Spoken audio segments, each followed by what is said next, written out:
Beyond invisible wounds, life of a man. Yes, a man. एक आदमी, एक मर्द. अदृश्य गावों के पीछे भी एक जीवन है. एक आदमी का जीवन. हाँ, एक मर्द. दुनिया कहती है मर्द को दर्द नहीं होता, लेकिन यह एक आधा सच है. उन जख्मों का क्या जो कभी दिखाई नहीं देते. आज मैं एक जेंडर स्पेसिफिक मुद्दे पर बात कर रहा हूं. आज मैं उस खामोशी की बात कर रहा हूं जो एक मुस्कान के पीछे छुपी है, क्योंकि एक मर्द होने से पहले वो एक इंसान भी है. हाँ, आज हम बात करेंगे उन अदृश्य घावों की, उन इनविजिबल वुंड्स की, जिन्हें एक मर्द, एक आदमी अक्सर अपनी खामोशी के पीछे छुपा लेता है. जी हां, इन अदृश्य घावों के पीछे भी एक जिंदगी है, और उस जिंदगी में खड़ा है एक आम आदमी. वो आदमी जिसे हर हाल में मजबूत दिखना है, उसे यही सिखाया गया है. पर क्या कभी किसी ने उसके छिपे हुए आंसुओं को पढ़ा है? अक्सर लोग सोचते हैं जख्म या चोट दिखाई देती है, उससे खून रिसता है, उस पर मलहम पट्टी की जा सकती है. मुझे भी यही सिखाया गया था, अगर तुम गिरो तो मिट्टी झाड़ो और खड़े हो जाओ. अगर तुम्हें चोट लगे तो रोना मत. लेकिन ये अंदर की चोटें, ये जख्म जो दिखते नहीं, उनका क्या? बचपन से यही सुनते आए हैं, मर्द को दर्द नहीं होता, लड़के रोते नहीं हैं, मजबूत बनो. अंग्रेजी में कहते हैं मैन अप. और हमने इन जुमलों को अपना कवच बना लिया, अ प्रोटेक्टिव शील्ड. पर किसी ने यह नहीं बताया कि जब जिम्मेदारियों का बोझ कंधों को झुकाने लगे, तब क्या करना है. जब अंदर कोई शोर सुनाई दे जो बाहर किसी को नहीं दिखता, तब कहां जाना है. हम एक ऐसे समाज में रहते हैं जहां एक आदमी या मर्द की कामयाबी उसके बैंक बैलेंस, उसके शांत स्वभाव से नापी जाती है. पर उसकी मुरझाई हुई मुस्कान का क्या, उन रातों का क्या जहां नींद आंखों से कोसों दूर होती है, मगर उसे सिर्फ खुश रहना है. सिर्फ इसलिए कि एक मर्द कभी कमजोर नहीं पड़ सकता. A man cannot be weak. He cannot express his emotions. ये जो इनविजिबल वुंड्स हैं, ये जो अदृश्य घाव हैं, ये नाकामी का डर, अकेलेपन की चुभन और वो मानसिक थकान जो सोने से भी दूर नहीं होती, उन्हें हम मर्दानगी की चादर में लपेटकर कहीं छुपा देते हैं.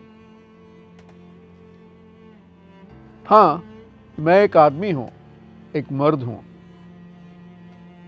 इसका मतलब ये नहीं कि मैं एक पत्थर हूं. मजबूती का असली मतलब चुपचाप सहना नहीं है। मजबूती का मतलब है अपने घावों को पहचानना, मानना कि मैं अंदर से टूट रहा हूं और आवाज उठाना। क्योंकि ये दीवारें बाहर के तूफान को तो रोक सकती हैं, मगर इनमें जब दरार आ जाए तो इन्हें छिपाना नहीं बल्कि भरा जाता है। मगर फिर सोचता हूं कि मैं तो एक आदमी हूं, मैं एक मर्द हूं।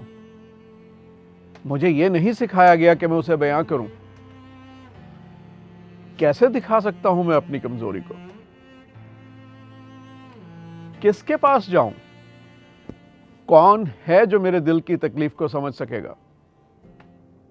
डॉक्टर, साइकियाट्रिस्ट के पास जाना तो एक टाबू माना जाता है। हां, ये 21वीं सदी में भी एक टैबू माना जाता है। बाहर से मैं एक मजबूत आदमी हूं। हां, मैं हंसता हूं, काम पर जाता हूं, दोस्तों के साथ मजाक करता हूं। हर कोई कहता है, वाह कितना स्ट्रांग आदमी है। वो नहीं जानते हर सुबह उठने के लिए मुझे अपने अंदर कितनी लड़ाइयां लड़नी पड़ती हैं, जिनके बारे में कोई नहीं जानता। ये हाथ मजबूत हैं, भारी चीजें उठा सकते हैं, लेकिन मेरे अंदर का ये अकेलापन, मेरे दिल का ये खालीपन अब बर्दाश्त नहीं होता। बचपन से सिखाया गया था मर्द रोते नहीं,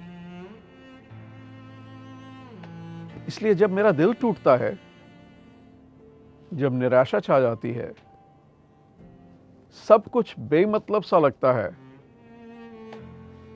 तब मेरे आंसू मेरे गले में एक पत्थर की तरह अटक जाते हैं। जब लोग आसपास होते हैं तो मैं मुस्कुराता हूं, एक नकली मुस्कान, जो बाहरी दुनिया को तो एक दिलासा देती है, मगर मेरी आत्मा को कभी शांत नहीं करती। मैंने अपनी सबसे बड़ी नाकामी, अपनी सबसे गहरी शर्म को अपने अंदर बंद करके रखा है। जैसे आप कोई कीमती चीज को तिजोरी में डालकर भूल जाते हैं। मैं चिल्लाना चाहता हूं, मैं थक गया हूं, या मुझे डर लग रहा है, लेकिन एक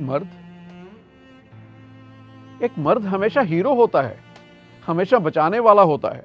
वो कमजोर कैसे हो सकता है? यह दबाव, इस मर्दानगी का दबाव मेरे जख्मों को गहरा कर देता है। अगर मैं अपना दर्द बताऊंगा तो लोग कहेंगे कमजोर है, कायर है, दिखावा करता है। मेरी बात कौन सुनेगा? या वो सब यही कहेंगे, अरे हिम्मत रख, सब ठीक हो जाएगा। शायद इसीलिए मेरे अंदर खून की नदियां बह रही हैं।